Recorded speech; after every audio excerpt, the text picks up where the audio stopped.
All right. Well, welcome everybody on this end of July day. We're so glad you're here. We're very excited to launch this program and create this with artists across Alaska. If you just want to drop your name in the chat and where you're zooming in from, that'd be wonderful. If you want captions at all, you can use that more function at the bottom of your Zoom screen and enable captions if that's helpful. And just a reminder that this is being recorded. We hope to post this on our ursamajor.fund website to help other folks get oriented to this program. Asia, do you want to give a land acknowledgement? Yes, thank you. Hi, folks. My name is Asia Freeman. I'm the Artistic Director of Bunnell Street Art Center, and Adele and I are coming to you from Tuget in Dena'ina, the traditional homeland of Dena'ina and Sugpiaq people, also called Kachikmak for Kachemak Bay in Sugpiaq. We're so pleased to be here and very thankful and inspired by this land and our relationship to it. Thank you for joining us today. Lovely. I'm Adele Person. I'm the executive director here, along with Asia and our wonderful staff. This shouldn't be a terribly long Zoom, but we want to give you an overview of the program, some of Ursa's goals, a little bit about the application process and the criteria, and then where you can reach more information. So first of all, just a little bit about Bunnell Street Art Center. Many of you we know, some of you we don't, and we're really excited to meet you. Bunnell was created in 1991 by and for artists to cultivate audiences, sustain artists and art making, and engage this vibrant Alaskan community. It's been here for over 30 years, centered here in Homer, Alaska, but serving the state and beyond. We have an arts exhibits program, an artist residency program, an artist in schools program. We host workshops, performances, concerts of all kinds, screenings, readings, artist talks, public art programs, and artist development. We really try to meet artists where they are and say yes.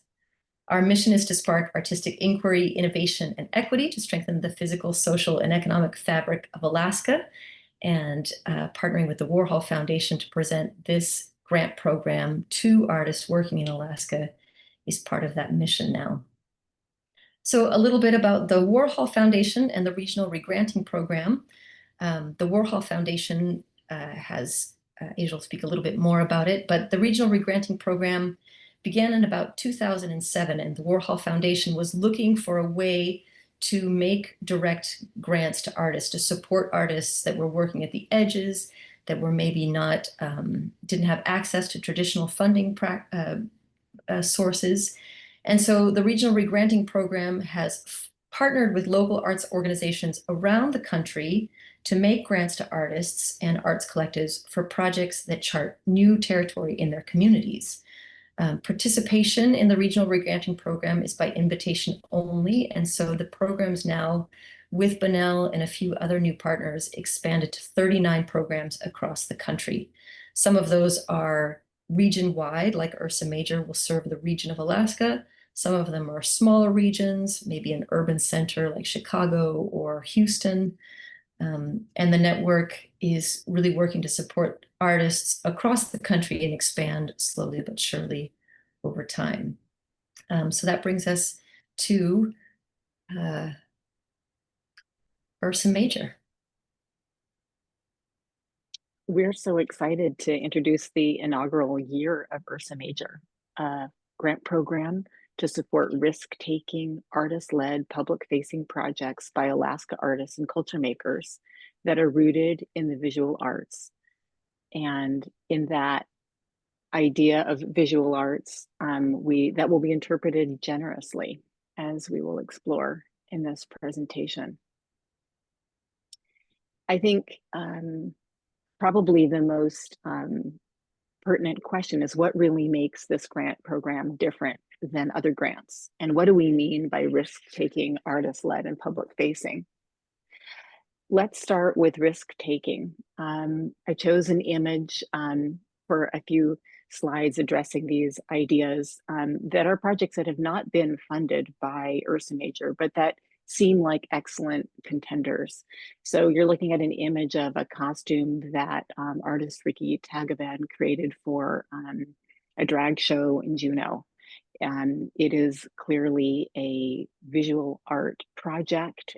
It involved craftsmanship and reinterpretation of traditional iconography and Tlingit costume.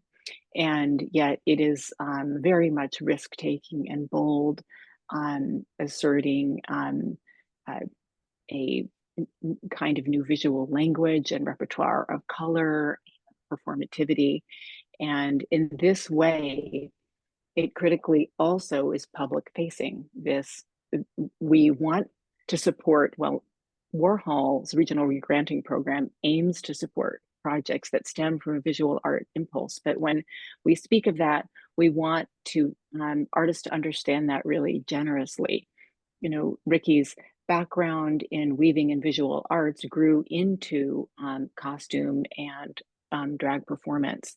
But there are so many really interesting examples when we look at regional regranting across the country of artists expanding their body of work to include all sorts of radical reimagining of their media as we might have understood it historically. And when you think about the radical reimagining, I mean, coming from a Chilkat blanket and weaving tradition, this costume, which was made with all kinds of contemporary materials, a broadened language of color, a different stage in the sense of not necessarily being a traditional dance hall, but a lot of different potential spaces. Um, these are things that artists are invited to define and explore. So we've listed here many different examples of fascinating, innovative projects, queer zines, living room galleries, radical seafaring events, and here, as Ricky's work shows, a reimagination of customary artwork. The critical part too is this public facing idea. So as we look at the next slide to explore what public facing could be, an example might be Jimmy Reardon's mobile bicycle library. The idea is that is out in the community. I mean, in this example, an artist is envisioning a way. Jimmy's rooted in visual art, has done work ranging from printmaking to bookmaking and installation work, and now he's engaging a social practice of moving around the community in Anchorage. Again, this is not a project that was funded by Ursa Major, but I'm trying to draw on Alaskan communities, Alaska artists, Alaska examples of imagination here. And I mean, really, the limitlessness is kind of rooted in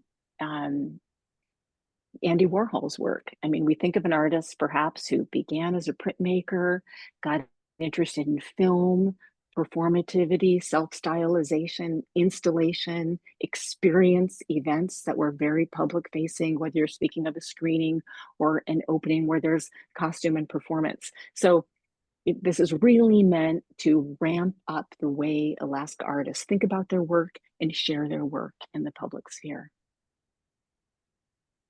and engage communities differently. So as opposed to traditional inward facing practices, which we might think of as a painter in a studio, a printmaker in a printmaking shop, funded activities must include community engagement. Again, drawing on examples that could be supportable, a screening, it could be a living room screening. It doesn't have to be a ticketed event or a free event open to the public or in a street, where anybody might find it. It can be defined by the artist, what that stage is, what that place is. Is it a gallery? Is it a street? is it even a studio, but you're drawing people in and you necessarily are engaging the community in the experience of your work. And here's a whole bunch of examples: performances, publications, online projects, an exhibition or an exhibition series. How does that um, project engage the public? I'm thinking right now of Churning Mother, a project that our own Brianna Allen is about to open in Anchorage. And in that project, as I understand it, the engagement of the persons pictured in their spaces are really woven into the whole notion. There's a co-creativity there. How does a woman choose to present herself with her children? How do they present themselves? There's this like dialogue process. It's really a kind of community engagement. And the community is defined very broadly. It's not limited to Homer.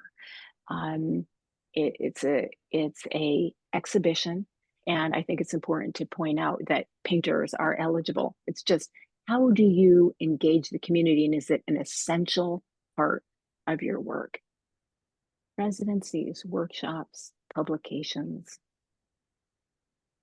We'll definitely have a Q&A, but this is just to frame this critical idea of outward facing and community engagement.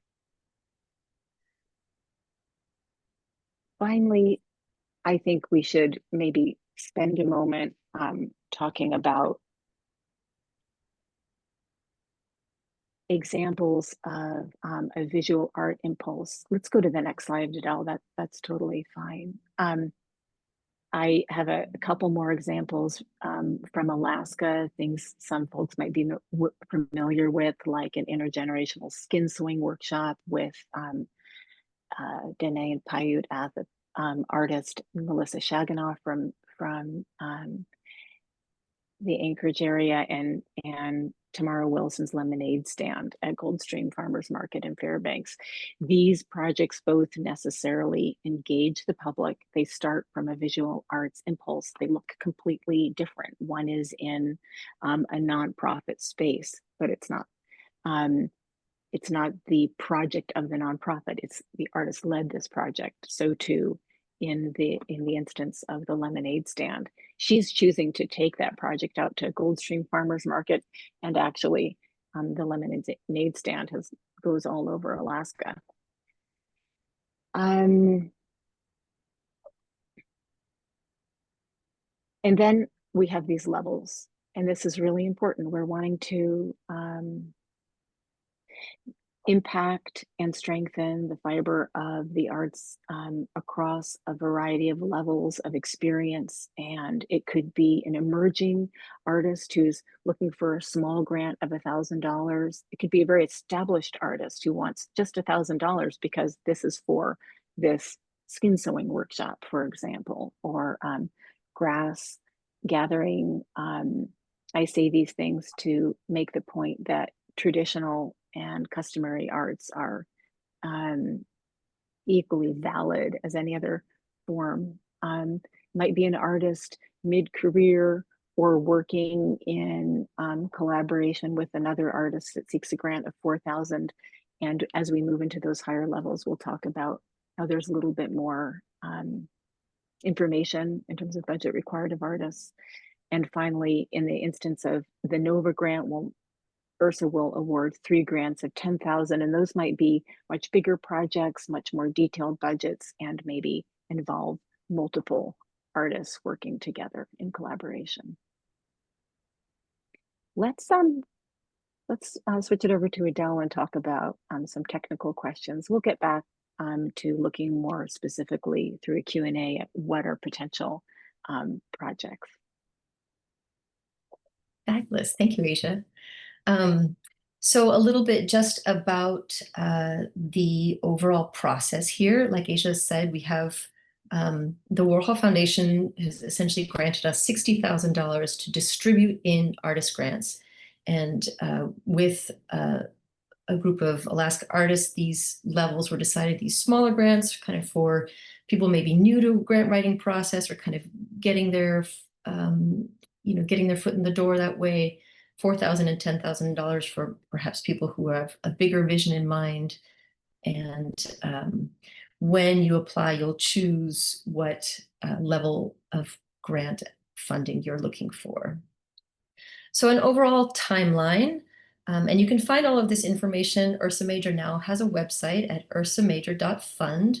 All of this information about Bunnell and the Warhol and the Regional Regranting Program, about eligibility, about the process and the timeline, and are there. And then when the portal opens the application opens on September 1st, that link will be there on the home page and through the apply button. So the application will open September 1st and it will close October 31st. After that period, from November 1st to December 15th, we'll have an eligibility check and the jury, and we hope to notify artists by December 31st. We'll make a public announcement about projects in early February, and projects are really intended to be in this project period of next year in 2026, kind of beginning roughly in early January and concluding sometime before December of 2026. So the funding should kind of cover that period, the proposal should cover that period, and the proposal's timeline should cover that period. We will have a mid-project check-in with folks just to see how our staff can aid projects along. And what's really important, particularly in this first year, is that we kind of show this first round of projects with maybe some great images and good project summaries, so that next year people kind of know what Ursa Major is about.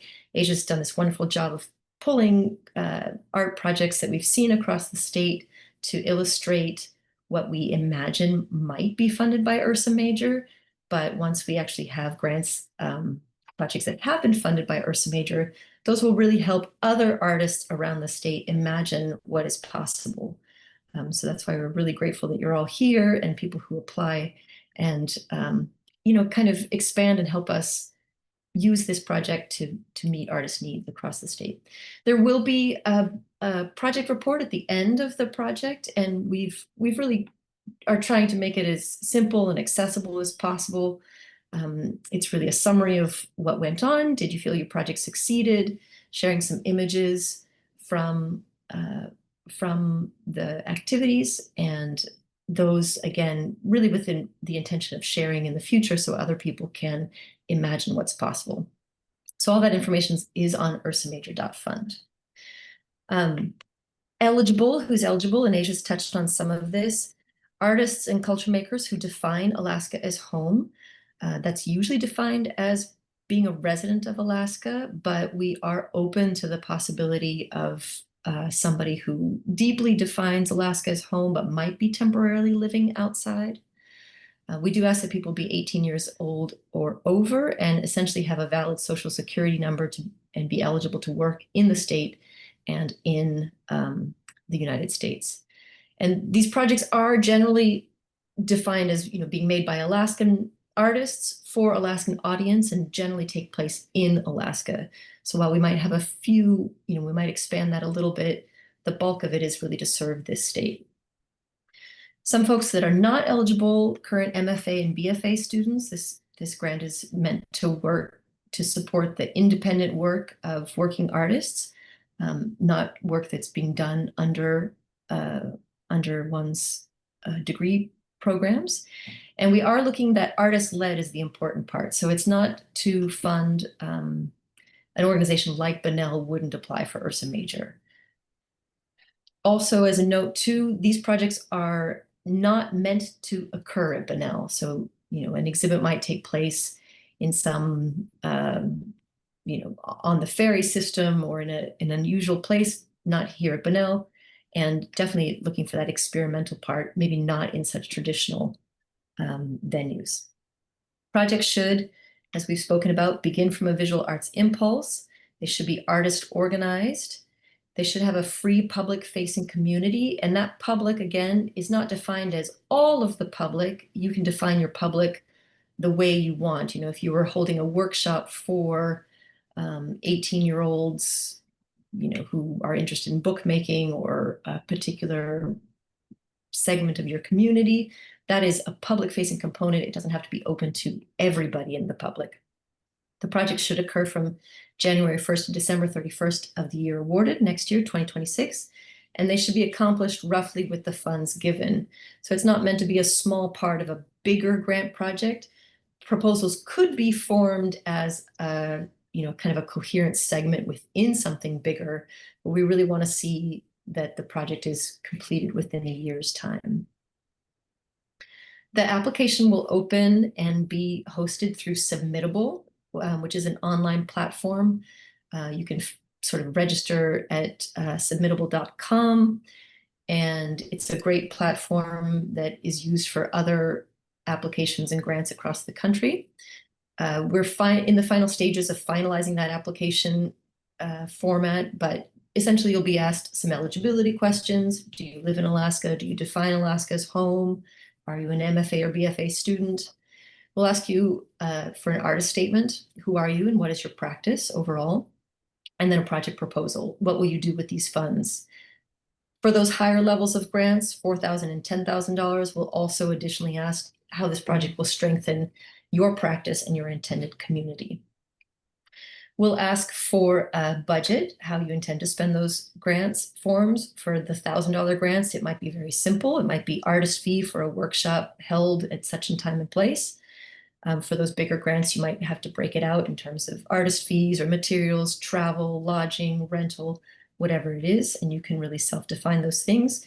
We will post a budget template on the website in these next weeks. And then we'll also ask for work samples.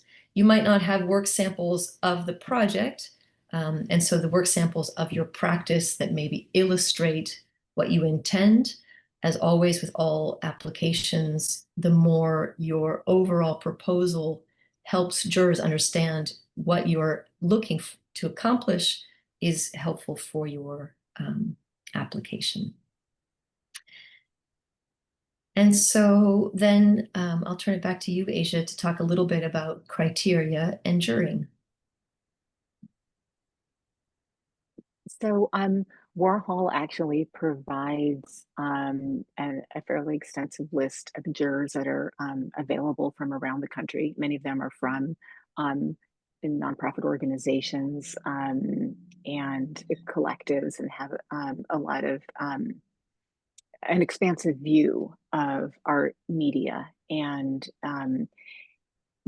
we will be working with at least one juror from outside of Alaska, definitely with a juror from within Alaska, and maybe a juror who has lived in Alaska. We're really trying to help Alaskan artists situate themselves within the bigger context of what is being made in the United States today, what is being made in the world. And to that end, we don't want to be insular in our juror selection and limit ourselves to Alaska. Jurors will be provided with a scoring rubric, and we will make that available online as well. But basically, the rubric encourages the jurors to look closely. Does the artist have a clearly articulated, organized, and very planned project with a clear budget proposal? Does the artist demonstrate artistic merit of the project, engagement with intended audiences, communities, and what is the feasibility of this project and relevance to the artist's development to date? Finally, jurors will be asked to make awards across a range of communities, disciplines, and geographies. That is, a range of artists. What kind of media are they working on? A range of audiences. To whom do they seek to connect? And a range of practices and disciplines. Yeah, again, we welcome your questions. We'll do that in just a couple minutes here. We're winding up now. Adele's going to take us through Ursa website so that you can kind of get a closer look at how to apply. I won't navigate folks through the website itself, but there is a great amount of information on ursamajor.fund. You can see more about eligibility. We've gathered a pretty great list of FAQs for folks that have been questions that we've asked within our staff, and the various kind of groups that we've had to help inform the project. So some of those there are about reporting requirements.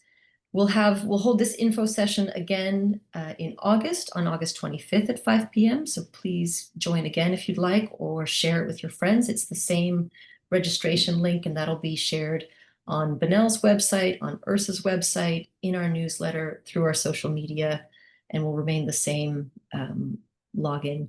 And then again in September 29th.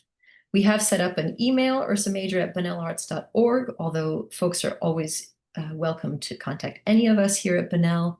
You can call 907-235-2662, and you can also follow Ursa Major Fund on Facebook and Instagram. So we're really excited. We don't really know what will be the scope of what will be until folks do start applying and the jury meets and awards projects. And so all of you folks who are here today are helping us really build it for the future. This program is intended to last as long as there's interest and capacity within the state of Alaska and within Bunnell and the Ursa Major program. And we hope that's for many, many years to come. So now I think I'll stop sharing, and we can have some questions and answers. Your questions are really valuable because somebody else is probably asking it as well, and it'll help inform our next info session